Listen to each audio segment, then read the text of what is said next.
Presiden Amerika Serikat Donald Trump kembali melontarkan pernyataan kontroversial terkait krisis di Selat Hormuz. Di tengah memanasnya konflik dengan Iran, Trump justru menegaskan bahwa Amerika Serikat tidak akan terus-menerus menjadi penjaga keamanan jalur energi dunia tersebut. Trump menyatakan, negara-negara yang selama ini bergantung pada minyak dari Timur Tengah harus mulai menjaga kepentingan mereka sendiri. Bahkan Trump secara tegas mengatakan, Amerika Serikat siap untuk keluar dari peran pengaman Selat Hormuz. Ia menyebut negara-negara seperti Eropa dan Tiongkok harus turun tangan langsung untuk mengamankan jalur tersebut jika mereka membutuhkannya. But people in the country sort of say, just win, you're winning so big, just win, come home. And I'm okay with that too, because we have a lot of oil between Venezuela and our oil. We're controlling now 59% of the oil in the world. And the problem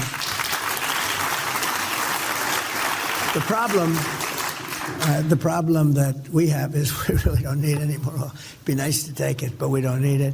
And we say to Europe and all these countries that do, China gets 90% of its oil from the Strait of Hormuz, and they should be policing their own strait. We shouldn't be policing it for them. We have been for years, and we're getting ready to get out of there. Dalam pernyataan lainnya, Trump juga menyindir negara-negara yang tidak mendukung langkah militer Amerika Serikat. Menurutnya, jika mereka membutuhkan minyak, maka ada dua pilihan. Pertama, membeli minyak dari Amerika Serikat yang diklaim memiliki pasokan melimpah. Atau kedua, mengamankan sendiri akses mereka ke Selat Hormuz. Trump bahkan mengatakan secara gamblang, negara-negara tersebut bisa pergi ke selat dan mengambilnya sendiri jika memang membutuhkan pasokan energi. Pernyataan ini menegaskan pergeseran sikap Amerika Serikat yang tidak lagi ingin menanggung beban keamanan global sendirian. Sementara itu, krisis di Selat Hormuz terus memicu guncangan pasar energi dunia.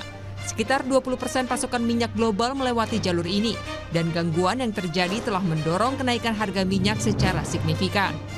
Di tengah ketegangan ini, Trump juga menegaskan bahwa Amerika Serikat tidak lagi bergantung pada Selat Hormuz untuk kebutuhan energinya.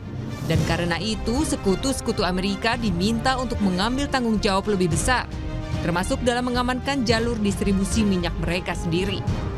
Pernyataan Trump sekaligus jadi sinyal kuat bahwa konflik di Timur Tengah tak hanya soal militer, tapi juga pertarungan pengaruh dan kepentingan energi global.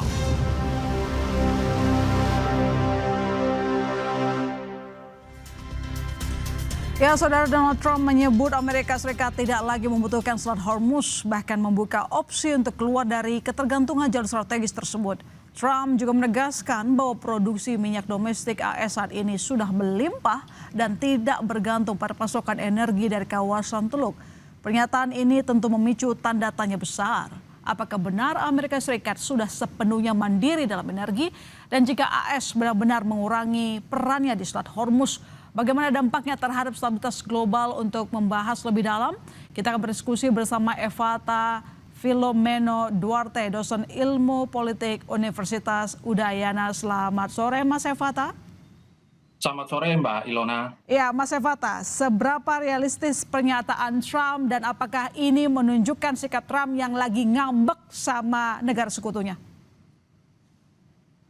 Ya, bahwa pada kenyataannya kali ini Amerika kehilangan kemampuan propaganda hegemoni yang biasa dimainkan dan menjadi salah satu blueprint dari upaya untuk menyerang negara lain. Ketika mereka mau menyerang negara lain, mereka biasanya lakukan propaganda, mereka membangun hubungan diplomatik dulu sehingga perang ini memiliki alasan. Tetapi kali ini itu semua tidak terjadi sehingga jujur Amerika kehilangan simpati publik. Nah, maka dalam kesempatan hari ini, ngambek ini sebenarnya sudah terprediksi dengan sangat jelas bahwa Amerika ingin bermain sendiri, tetapi pada kenyataannya ternyata memang Amerika tidak bisa sendirian. Dia membutuhkan NATO, dia membutuhkan negara-negara Teluk, dan dia sangat berharap agar mereka semua bersama dengan Amerika untuk mengamankan Selat Hormuz. Tetapi ada perbedaan data sebenarnya. Kalau dikatakan bahwa Cina merugi, nyatanya banyak sekali yang terjadi sebenarnya di ruang-ruang gelap ya, bahwa minyak yang dijual oleh Iran itu banyak dibeli oleh Cina dengan harga murah, dan hubungan diplomatik dengan Rusia dengan energi-energi yang dibagikan oleh Iran secara murah dan mereka memberikan senjata kepada Iran, ini tanda bahwa sebenarnya ada perbedaan data yang kita pegang ya dengan kenyataan yang disampaikan oleh Donald Trump. Memang itu tidak bisa dijadikan dasar utama bahwa dunia merugi. Mungkin negara-negara yang bermain mata dengan Amerika ya benar-benar merugi, tetapi yang lain saya kira masih memainkan posisi diplomatik berada di tengah-tengah dan tidak menjadi musuh utama dari Iran itu sendiri. Demikian. Apakah apa yang disampaikan Trump membuat negara sekutunya akhirnya mau bergerak karena Amerika sudah menarik diri, tidak mau jadi penjaga gratis sebagai negara teluk? Karena yang kita tahu juga, Mas, kita harus akui bahwa ketergantungan Amerika Serikat terhadap Hormuz tidak sebesar 20 tahun yang lalu kan. Tapi masalahnya kan selama ini dia menjaga Hormuz karena dia juga ada kepentingan untuk menjaga negara teluk misalnya, kepentingan negara teluk. Ya. Kepentingan negara teluk hanya akan bisa berjalan dengan baik apabila tekanan dari Donald Trump ini juga makin besar, makin tinggi, leverage-nya tidak diturunkan. Nah, tetapi kita bisa melihat bahwa ternyata Donald Trump mengatakan kami akan meninggalkan begitu saja, bahkan tanpa satu upaya diplomasi back channel apapun gitu. Jadi seolah-olah bahwa Amerika saat ini mengatakan bahwa mereka berada pada posisi menang dan dunia panik. Pada kenyataannya sebenarnya situasi dunia kali ini memang berada pada kondisi yang cukup tidak stabil. Tetapi itu tidak akan berlangsung lama apabila diplomasi-diplomasi dari banyak negara dilakukan kembali dengan Iran. Dan tentu Iran tidak akan menahan ini dengan begitu sangat lama. Mereka juga membutuhkan bantuan dana dan juga mereka berharap agar ini kembali menjadi salah satu. Tapi benarkah Hormuz tidak lagi begitu menarik bagi Amerika Serikat, Mas? Coba kita teliti bagaimana pernyataan dari si Trump ini. Apakah sebegitu tidak menariknya lagi Hormuz bagi Amerika Serikat?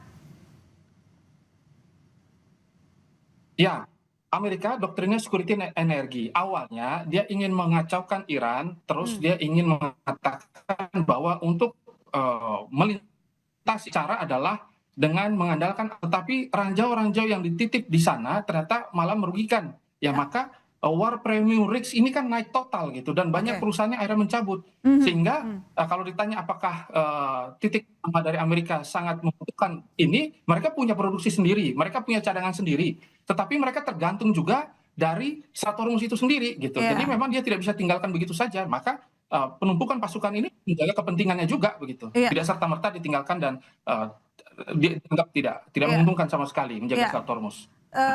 Kalau memang tidak serta-merta ditinggalkan, tapi dia menyampaikan bahwa akan meninggalkan Hormuz begitu, tapi satu sisi kan sebelumnya dia mengancam bahwa gampang untuk Amerika Serikat untuk menghancurkan atau menduduki choke point-nya dari Iran, yaitu Pulau Kark begitu. Apakah ini maksudnya dia ingin mengirimkan sinyal kalaupun dia ingin meninggalkan Hormuz, dia ingin menghancurkan atau menyerang Iran dulu melalui serangan kepada Pulau Kark? Ya, Amerika strateginya saat ini yang bisa kita baca selain pemboman besar mungkin tidak begitu banyak. Jadi yang dilakukan adalah pemboman, habis itu mereka akan menjaga pulau tersebut atau mereka menjaga titik-titik atau melakukan sabotase lah. Itu yang bisa terlihat ya dari penumpukan pasukan. Mereka malah menambah pasukan komando dan lain sebagainya. Nah, Pulau Kark ini itu tentunya menjadi salah satu domain utama yang dijaga oleh Amerika Serikat. Mereka berharap nanti ketika itu dikuasai, Selat Hormuz juga akan dikuasai karena itu kan doktrin gunting ya. Jadi dia memangkas bagian dari energi Iran gitu. Tetapi pada kenyataannya controlling terhadap Selat Hormuz ini kan tidak hilang begitu. Bahkan controlling ini malah nanti ke depannya membuat Amerika sendiri cukup kelelahan gitu karena ini tidak berada pada satu wilayah yang benar-benar bisa diduduki dengan sangat lama. Paling ini hanya sementara dan kemungkinan akan ditinggalkan kembali. Atau sebenarnya menurut Anda sendiri, Mas, bahwa si Trump ini sebenarnya tengah mengkaji atau misalnya ada silent operation di belakang sana, jadi tidak serta-merta yang seperti Anda sebutkan tadi. Tampaknya agak sulit juga buat Amerika nggak maulah melepaskan Hormuz begitu saja. Iya, maka kemarin sempat saya sampaikan bahwa Amerika Serikat ini memang sudah menyiapkan exit plan bahkan sebelum perang ini dimulai. Dengan cara apa? Showmanship. Kemarin tepat sekali bahwa mereka memainkan good cop dan bad cop. Dia mengatakan bahwa dunia harus peduli dengan masalah ini. Ini menjadi bagian dari kesalahan dunia untuk tidak membantu mereka. Tetapi setelah kita melihat berapa ada titik-titik diplomasi yang gagal, terus juga bagaimana perang ini akhirnya tidak melibatkan satu strategi yang cukup jelas, akhirnya ini kontraproduktif dengan yang mereka lakukan. Nah ini yang akhirnya membuat dunia akhirnya mulai mereposisi kembali posisi mereka, karena ternyata Iran terus membuka diplomasi dan menawarkan bahwa silakan saja lewat selama Anda mungkin tidak menjadi bagian dari diplomatik utama, dan juga mungkin ya bermain mata dengan Amerika Serikat. Hanya itu saja yang diharapkan oleh Iran. Ini yang akhirnya dibaca oleh dunia menjadi salah satu posisi yang baru dan daya tawar yang cukup menarik akhirnya. Berarti kesetiaan negara sekutu Amerika Serikat sudah mulai luntur, Mas? Ya, tidak serta-merta 100% langsung luntur. Memang semuanya saling terikat, saling terkunci begitu. Nah, karena saling terikat dan saling terkunci, ini yang membuat Amerika terpaksa tinggalkan. Kalau misalkan Iran itu dia berdiri standing alone, satu wilayah kosong, ya otomatis akan sangat mudah. Tetapi nyatanya seluruh sumber daya di dunia ini, seluruh sumber energi itu berada di dalam titik tersebut. Makanya serang satu, rugi semua. Ini opsi yang dimainkan oleh Iran ini kan seperti Samson ya. Samson itu kan ketika dia hancurkan gedung, dihancurkan bareng sama dia. Nah ini yang membuat ledakan ekonomi ini tidak terprediksi oleh Amerika, dan Amerika terpaksa mengkalibrasi dan mengatakan bahwa ini terlalu membuat mereka cukup berdarah, dan mereka bisa saja keluar dan mengatakan bahwa tujuan kami hanya untuk melemahkan Iran, sisanya silakan atur sendiri. Terlalu berdarah artinya opsi misalnya perang darat artinya mustahil terjadi yang dilakukan oleh Amerika Serikat.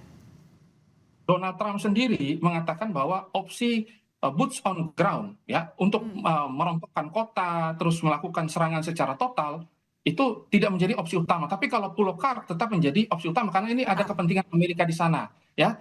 Mereka berharap agar kapal-kapal yang melintas jangan diganggu sama IRGC.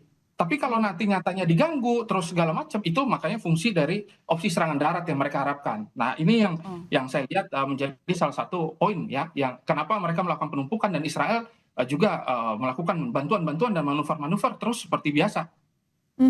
Tapi apakah pasukan yang akan ditambahkan yang disampaikan oleh Trump itu, Mas? Tapi kalau kita lihat datanya sih, itu sebenarnya pasukan yang dikirimkan merupakan pasukan udara dan juga laut ya, Mas? Nah ini bagaimana nanti operasinya seperti itu?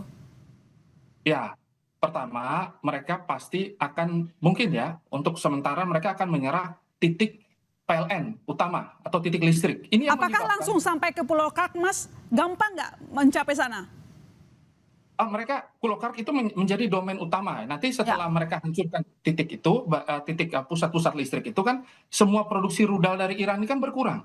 Iran ini kan memang 90% peluncurnya berkurang, tapi produksinya ini kan nambah terus karena kondisi darurat ini dan tembakan ketika Donald Trump, bahkan ketika Donald Trump menyampaikan pidato ada tembakan, ada drone yang lewat. Nah ini kan tanda bahwa mereka belum dilumpuhkan secara total, maka harus menyerang infrastruktur. Sekarang ini perang infrastruktur dan masyarakat sipil juga ikut semua diserang. Jadi kacau-kacau lah ini dalam kondisi perang hari ini. Nah, Pulau Kark ini adalah opsi yang nanti akan mereka jaga, tetapi mereka berharap ada back channel supaya wilayah Selat Hormuz itu dibagi gitu. Dan Amerika menyiapkan satu strategi nanti bahwa ada pipa yang mengalir sampai ke Israel itu sendiri. Ini yang lagi diupayakan oleh Amerika kali ini.